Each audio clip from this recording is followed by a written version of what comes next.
ओ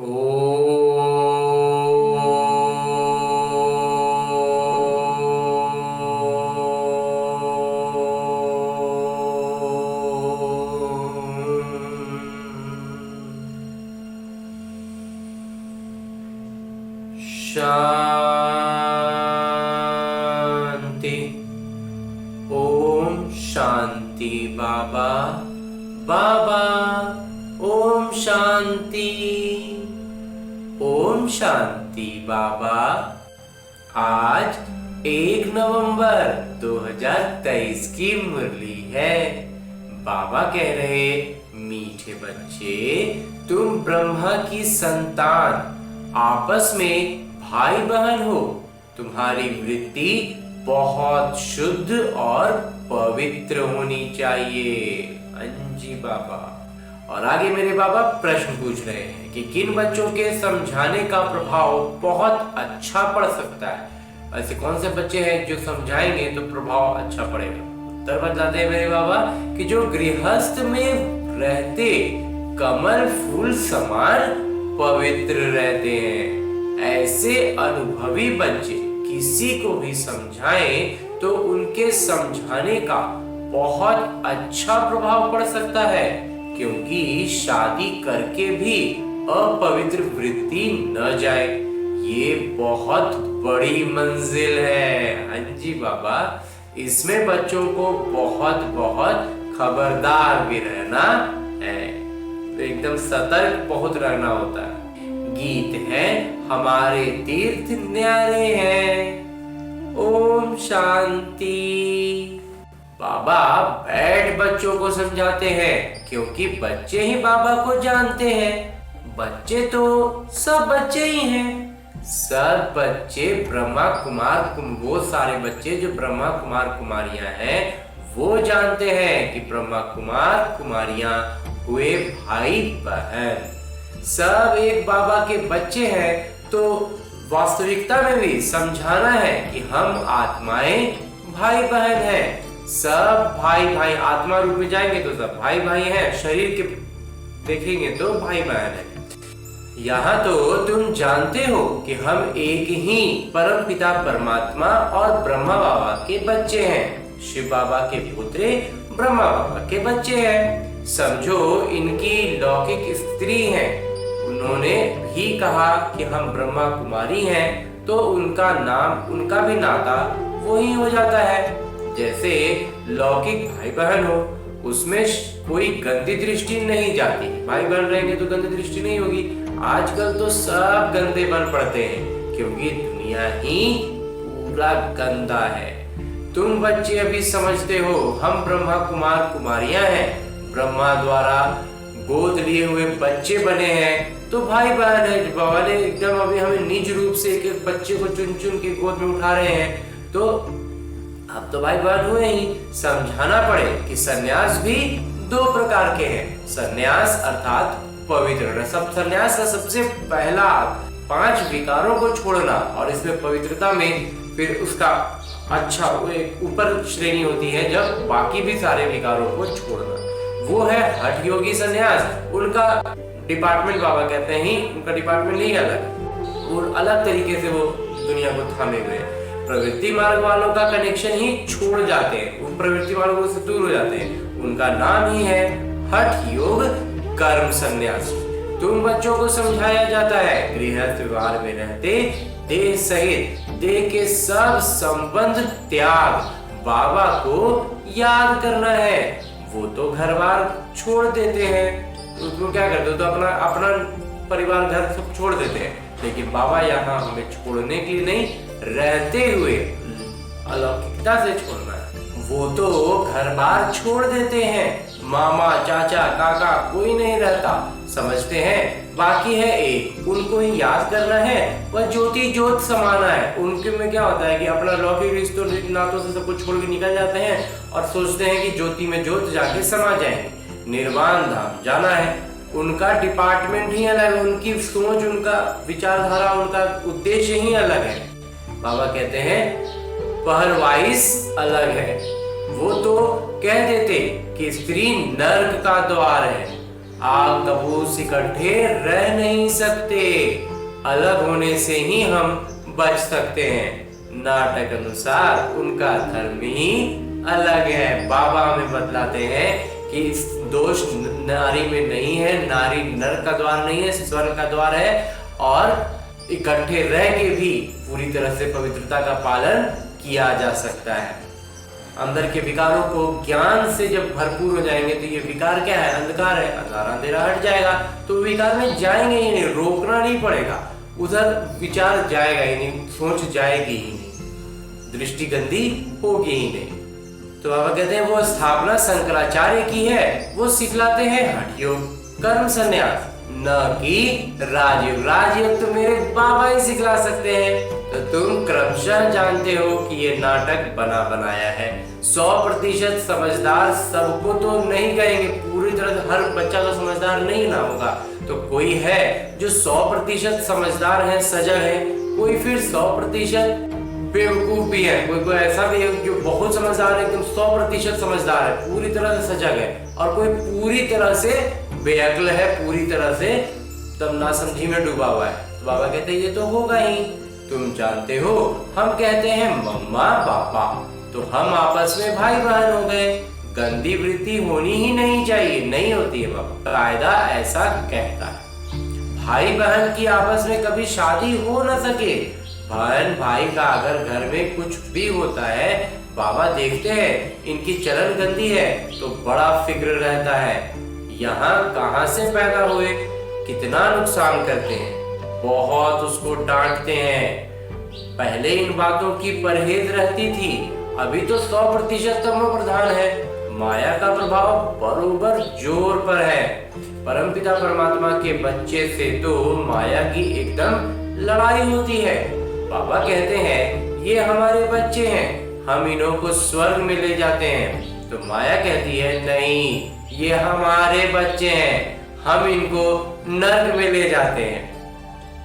यहाँ तो धर्मराज बाबा के हाथ में है, तो जो गृहस्थ व्यवहार में रहते हुए पवित्र रहते हैं, उन्हें औरों को बहुत अच्छी रीति समझाना है कि हम कैसे इकट्ठे रहते हुए पवित्र रहते हैं।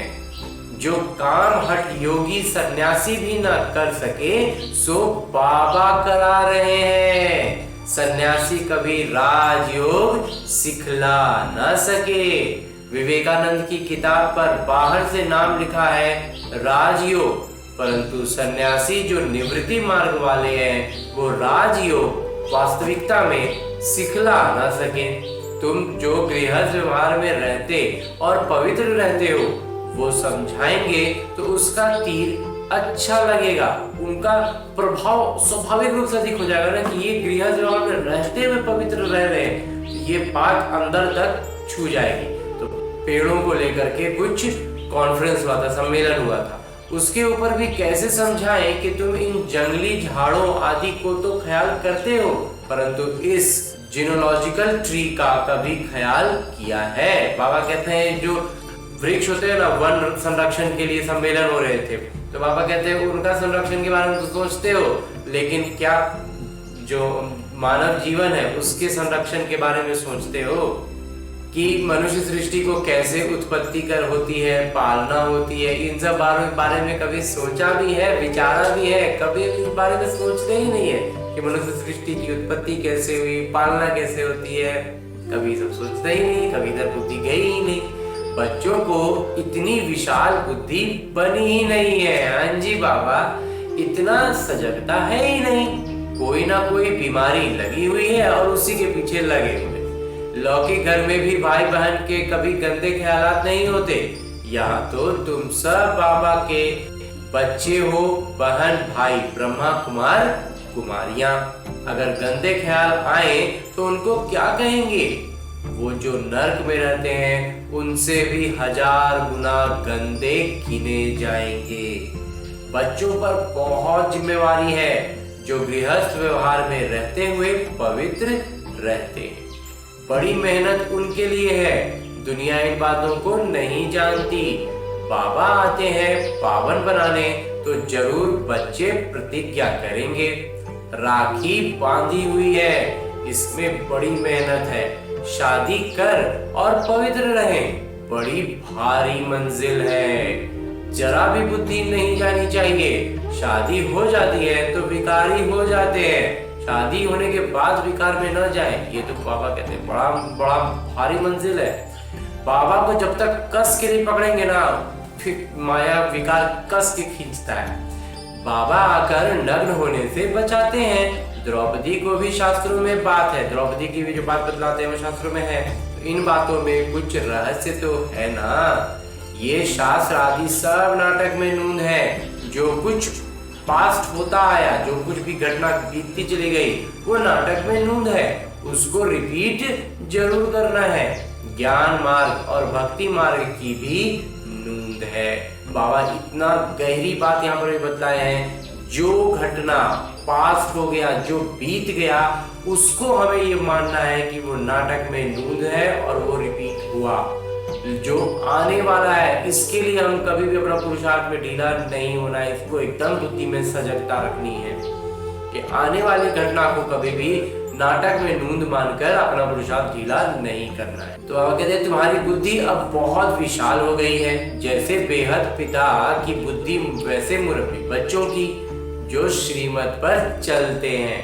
ढेर बच्चे, ऐसे तो बच्चे बहुत हैं, लेकिन श्रीमत पर चलें और मुरब्बी बच्चा बने, ऐसा तो बहुत कम है। पता नहीं अर्जुन कितने बच्चे होंगे। जब तक ब्राह्मण ब्राह्मणी न बने तब तक वर्षा पा नहीं सकते। अब तुम ब्रह्मावंशी भी फिर जाकर सूर्यवंशी अथवा विष्णुवंशी बनेंगे। अभी हो शिववंशी, अभी हम शिववंशी हैं। शिव है दादा यानी ग्रैंडफादर और ब्रह्मा है बाबा पिता।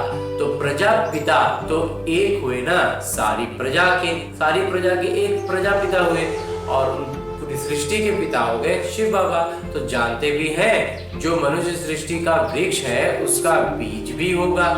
इसमें पहला मनुष्य भी होंगे जिनको न्यू मैन कहते हैं। ये न्यू मैन कौन होगा? ब्रह्मा ही होंगे। ब्रह्मा और सरस्वती वो न्यू गिने जाएंगे। इसमें बड़ी विशाल बुद्धि चाहिए। आत्मा ही कहती है ओ गॉड फादर, ओ सुप्रीम गॉड फादर, ओ परमपिता परमात्मा। आत्मा कहती है ना, तो वो सबके रचयिता है। ऊंचते ऊंच वो है हुए। फिर आओ मनुष्य सृष्टि पर, उनमें ऊंच किसको रखे? अब मनुष्य सृष्टि में सबसे ऊंचा कौन रहेगा? प्रजापिता।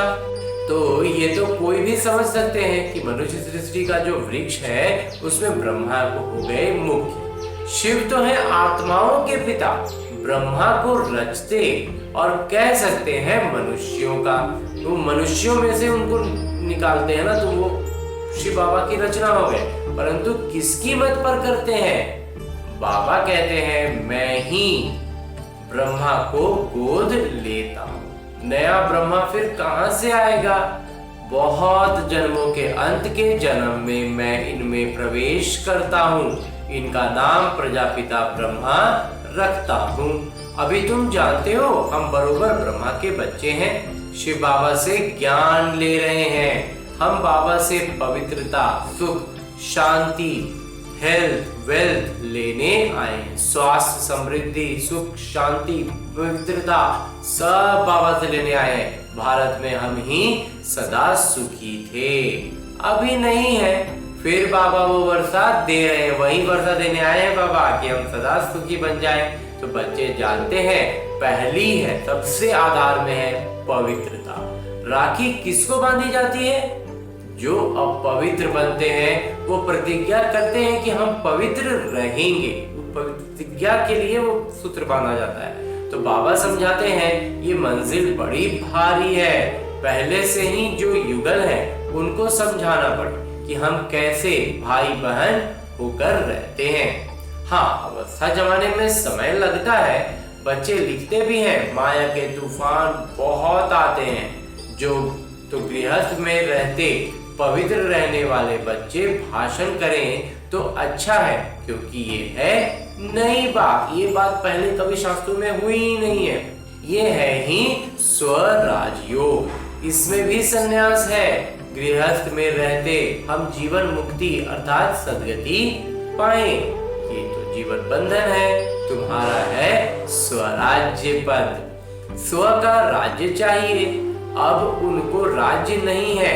आत्मा कहती है हम राजा थे और हम रानी थे, अब हम विकारी कंगाल बने हैं, हमारे में कोई गुण नहीं है। ये आत्मा कहती है ना, अभी तो स्थिति यही है। तो अपने को आत्मा परमपिता परमात्मा की संतान समझना है। हम आत्मा भाई भाई हैं, आपस में बहुत प्रेम होना चाहिए। हम सारी दुनिया को प्यारा बनाते हैं। राम राज्य में तो शेर बकरी भी इकट्ठे जल पीते थे, कभी लड़ाई नहीं करते थे।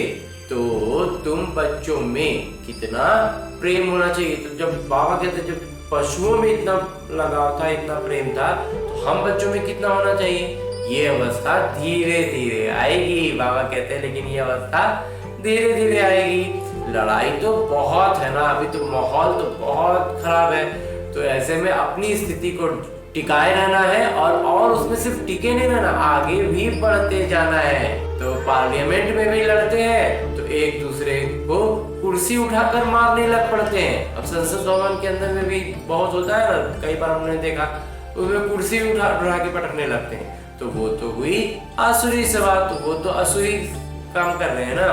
तो तुम्हारी ये है ईश्वरीय सभा। तो कितना नशा होना चाहिए, बहुत नशा है बाबा। परंतु ये विद्यालय है, पढ़ाई में कोई तो ऊंचे चले जाते हैं, कोई ढीले पड़ जाते हैं। ये विद्यालय भी बिल्कुल चकित करने वाला है, क्योंकि वहाँ जो लौकिक में होता है, वहाँ जो स्कूल विद्यालय का शिक्षक अलग होता है और अलग शिक्षक अलग होता है, गुरु अलग होता है। यहाँ क्या है, विद्यालय का शिक्षक भी एक है और गुरु भी एक है। आत्मा शरीर धारण कर पढ़ाती है। आत्मा में जो है वो परमपिता परमात्मा जो है वो शरीर धारण करते हैं और हमें पढ़ाते हैं। आत्मा को सिखलाते हैं, और सिखलाते किसको है, आत्मा को। तो हम आत्मा शरीर द्वारा पढ़ते हैं। इतना आत्म अभिमानी बनना है कि हम आत्माएं हैं और वो परमपिता परमात्मा है। ये बुद्धि में सारा दिन दौड़ाना है। देह अभिमान से ही भूलें हो जाती, जैसे ही देह अभिमान आता है और हमसे भूलें होने लगती हैं। बाबा बार बार कहते हैं देही अभिमानी भव। देह अभिमानी में आने से माया का वार, जैसे ही शरीर का भान आया माया पट से वार कर देगी। चढ़ाई बहुत बड़ी है, कितना विचार सागर मंथन करना होता है, बहुत ज्यादा मंथन। जितना ज्यादा मंथन करते चलेंगे ज्ञान की स्पष्टता बढ़ती जाएगी। रात को ही विचार सागर मंथन हो सकता है। ऐसे विचार सागर मंथन करते करते बाबा जैसा बनते जाएंगे। जितना विचार सागर मंथन करेंगे ज्ञान की स्पष्टता आती जाएगी और पिता के नक्शे कदम पर हम चल पाएंगे। तो तुम बच्चों को सारा ज्ञान बुद्धि में रखना है, गृहस्थ व्यवहार में रहकर राजयोग सीखना है। सारा बुद्धि का काम है, बुद्धि में धारणा होती है।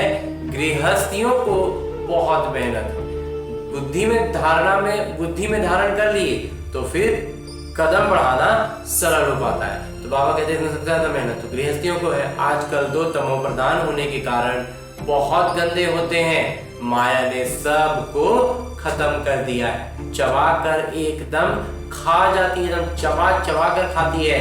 बाबा आते हैं माया अजगर के पेट से निकालने। बाबा जो है ना उस माया अजगर के पेट में हम घुस गए हैं, वहां से निकाल रहे हैं। तो निकालना बड़ा मुश्किल होता है। जो गृहस्थ व्यवहार में रहते हैं उनको जलवा दिखाना है, समझाना है कि हमारा राजयोग है, हम ब्रह्मा कुमार कुमारियां क्यों कहते हैं, इस पहेली को समझाना और समझना है। वास्तव में ब्रह्मा कुमार कुमारी तो तुम भी हो। प्रजापिता ब्रह्मा तो नई सृष्टि रचते हैं, न्यू मैन द्वारा नई सृष्टि बनाते हैं। जो नई सृष्टि बनाएंगे तो न्यू मैन के द्वारा बनाएंगे ना। वास्तव में तो सतयुग का पहला बच्चा जो होता है उनको ही न्यू कहेंगे। सतयुग के पहले बच्चे को वास्तव में बाबा कहते हैं कि नया तो उसी को कहेंगे। कितनी खुशी की बात है, वहाँ तो खुशी के बाजे गाजे बजेंगे। वहाँ तो आत्मा और शरीर दोनों पवित्र रहते हैं। यहाँ तो इसमें अभी बाबा ने प्रवेश किया है। ये न्यू मैन कोई पवित्र नहीं है, पुराने में बैठ इनको न्यू बनाते हैं। पुराना में बैठ गए बाबा, और बाबा के बैठने की वजह से बाबा उनमें आए हैं, इसलिए वो पूरा नया हो गए। तो पुरानी चीज को नया बनाते हैं। अब न्यू मैन किसको कहें? क्या ब्रह्मा को कहें? बुद्धि का काम चलता है। तो न्यू मैन किसको कहना? ब्रह्मा बाबा को। तो ये सब मंथन चलेगा ही। तो वो थोड़े ही समझते हैं कि एडम और ईव कौन है। न्यू मैन है श्री कृष्ण, वहीं फिर पुराना मैन ब्रह्मा, फिर पुराना मैन ब्रह्मा को न्यू मैन बनाता हूँ। न्यू वर्ल्ड का न्यू मैन चाहिए, तो नया दुनिया में नया आदमी चाहिए, तो वो कहाँ से आए?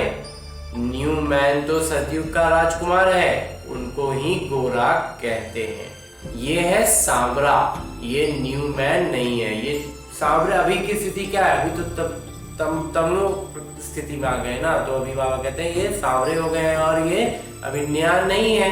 वहीं श्री कृष्ण 84 जन्म लेते लेते अब अंत के जन्म में है, और जिनको फिर बाबा गोद लेते हैं, पुराने को नया बनाते हैं। कितनी गूढ़ बातें हैं समझने की। नए सो पुरानो और पुरानो सो नयो, तो श्याम सो सुंदर, सुंदर सो श्याम। तो जो पुराने थे पुराने हैं, वही नए थे नया बन रहे हैं। तुम जानते हो हमको बाबा रिजुविनेट कर नए ते नया बनाते हैं। पुराना जो है ना, वो पहले इसी जीवन में रहते हुए बाबा हमें रिजुविनेट कर देंगे, तब तो आत्मा के संस्कार बदलेंगे ना। और जब आत्मा के संस्कार बदल जाएंगे, तब वो जब नए जन्म में आएगी तो वो नई दुनिया में होगी। तो इसलिए अभी हमें पूरी तरह से बाबा रिजुविनेट कर रहे हैं, एकदम तरोताजा कर दे रहे, एकदम अलग कर दे रहे। जो हम थे वो हम अब बिल्कुल नहीं रह जाए। ये बड़ी समझने की बात है। ये बहुत गहराई से, बहुत छोटी छोटी स्तरों पर अपने जीवन में लाने की चीज है, और अपनी अवस्था भी बनानी है, और इसमें समझते भी जाना है और अपनी अवस्था को लगातार ऊपर उठाते जाना है। कुमार कुमारी तो है ही पवित्र, बाकी हम गृहस्थ में रहते कमल फूल समान बनते हैं, स्वदर्शन चक्रधारी बनते हैं। विष्णुवंशी को त्रिकालदर्शी बने का ज्ञान नहीं है। पुराने मैन त्रिकालदर्शी है, जो पुराना शरीर में अभी है ना, अभी ही बाबा में त्रिकालदर्शी। ये वरदान तो बाबा हमें अभी ही दे रहे हैं ना। बाबा कहते हैं जब स्वर्ग में चले जाएंगे तो फिर तीनों कालों का ज्ञान थोड़ी होगा। कितनी अटपटी बातें हैं। जब अभी पुराने शरीर में है, विकारी शरीर में है, तब ज्ञान इतना श्रेष्ठ मिल रहा है। ओल्ड मैन ही नॉलेज लेकर न्यू मैन बनते, जो पुराना है ना वही तो नया बनेंगे ना। तो बाबा बैठ समझाते हैं कि वो हठ योग है और ये राजयोग। राजयोग मतलब ही है स्वर्ग की बादशाही, राज करने वाला योग। तो सन्यासी तो कहते सुख काग विष्ठा समान है, नफरत करते हैं।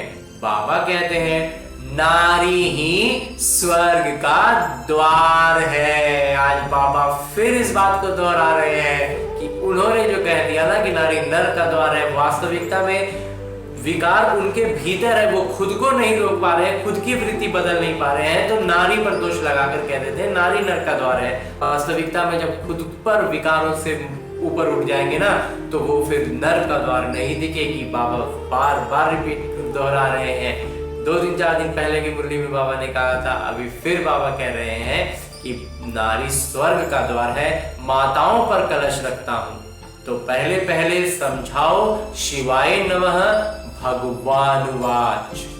आवाज बुलंद निकलना चाहिए।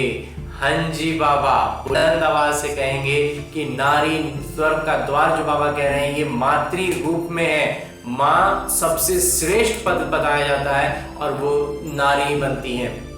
लेकिन विकार में इतने नीचे चले गए ना कि हर बात में, हर चीजों में हम वहीं पर जाकर के उलझ जाते हैं। विकार में ही जाके हमारी बुद्धि अटक जाती है।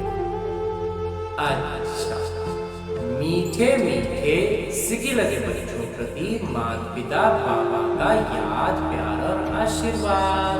रूहानी बाबा की रूहानी बच्चों को नमस्ते। हम रूहानी बच्चों की ओर से रूहानी बाबा को याद प्यार और प्रणाम। धन्यवाद बाबा, धन्यवाद। मुरली के लिए भी धन्यवाद, और इस अनूठे अलौकिक ब्राह्मण जीवन के लिए भी बहुत बहुत बहुत धन्यवाद बाबा।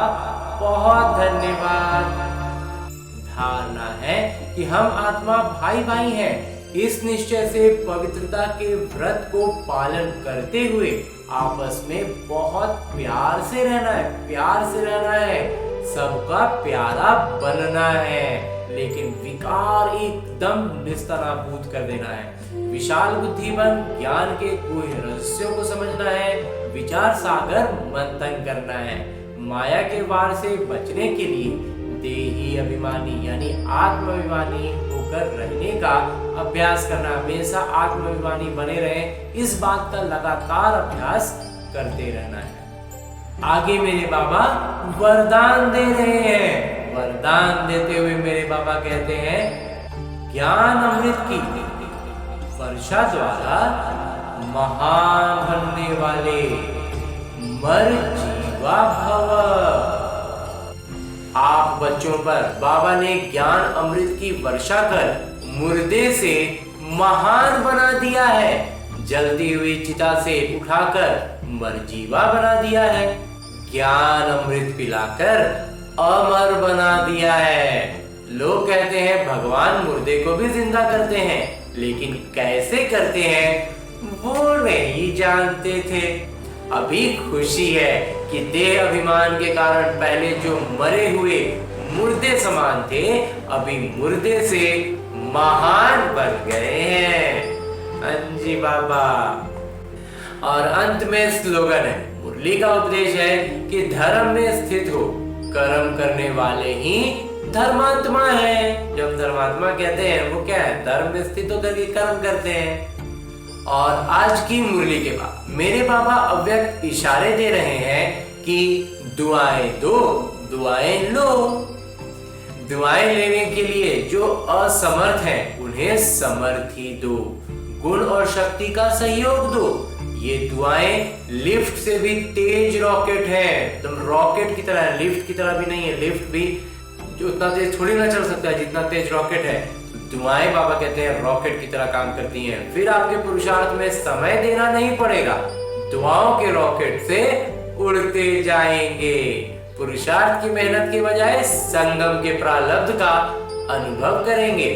अपने पुरुषार्थ का समय दूसरों को सहयोग देने में लगाएंगे तो आपका पुरुषार्थ स्वतः जमा होता जाएगा। दूसरों का सहयोग में लगा दिए तो पापा कहते हैं वो और तेजी से बढ़ेगा, क्योंकि उसमें दुआओं का रॉकेट लग जाएगा।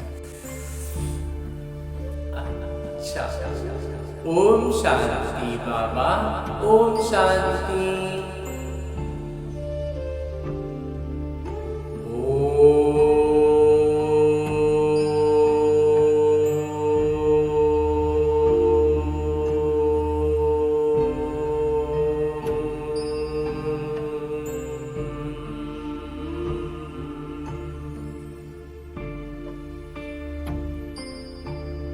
शांति।